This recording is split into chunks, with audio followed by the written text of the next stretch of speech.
The morning air in the small town of Li Jang felt worlds apart from the hustle and bustle of Beijing. As a light mist still cloaked the winding, narrow streets, one by one, the film crew began arriving on set.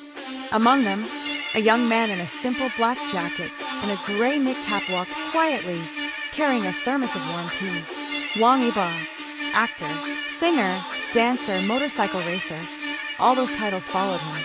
But that morning, he just wanted to be ordinary Yibo. Someone who could walk a village path without camera flashes, without the whispers of people recognizing him, and without the burden of expectations.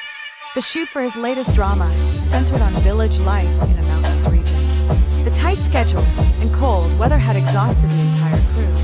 Yet Yibo remained calm. During breaks, he would often sit on a wooden bench by the roadside, observing the local residents selling their goods. Roasted sweet potatoes, warm corn milk, and crabs. That day, after completing a heavy scene that required 3 takes, Yibo decided to take a solo walk to a small market at the foot of the hill. "Here, wear this," his manager said, handing him a mask and sunglasses. "If people recognize you, it could get chaotic." Yibo gave a small smile. "I just want to buy a roasted sweet potato." As he walked through the market, the aroma of street food warmly welcomed him. But what caught his attention was at the far end of the market, a frail old man struggling to manage his tiny stall. Only a few baskets of oranges lay on the table, and not a single customer. On an impulse, Yibo walked over. "Do you need help, Grandpa?" he asked gently, keeping his tone low-key. The old man turned to look at the mask, sunglassed young man. He didn't recognize who he was. "If you could sit here for a bit and watch the stall, I can go to the toilet," he said in a local dialect. Yibo nodded. 15 minutes. That was all he had planned. But it turned out he liked it there. There was a quiet satisfaction in selling oranges, bargaining with aunties, even helping kids pick the best ones. "Mister, are the oranges sweet?" asked the middle-aged woman. Yibo smiled behind his mask. "Very sweet, ma'am. They're my favorite too." People began to notice him, not because they recognized his face, but because of his sincere warmth. Customers trickled in. The oranges sold quickly. Some even asked for selfies after realizing the orange seller looked a lot like Wang. A young man dared to ask, "Are you Wang Yibo?" Yibo winked and said, "Today, I'm just an orange seller." Without his knowledge, photos of him selling fruit started circulating. The hashtag Wang Yibo selling noodles trended within hours. His manager panicked. The drama's producer got flustered, but the public embraced it with warmth. "This is how you respect people and love your work," one netized wrote. "Yibo is still a regular person." "So cool," said another. Yibo only found out later that night, back at the hotel. "You know you went viral?" his manager asked, showing him the funny square. Yibo glanced and chuckled. "Then next time, let's sell sweet potatoes." 2 days later, filming was temporarily suspended due to extreme weather.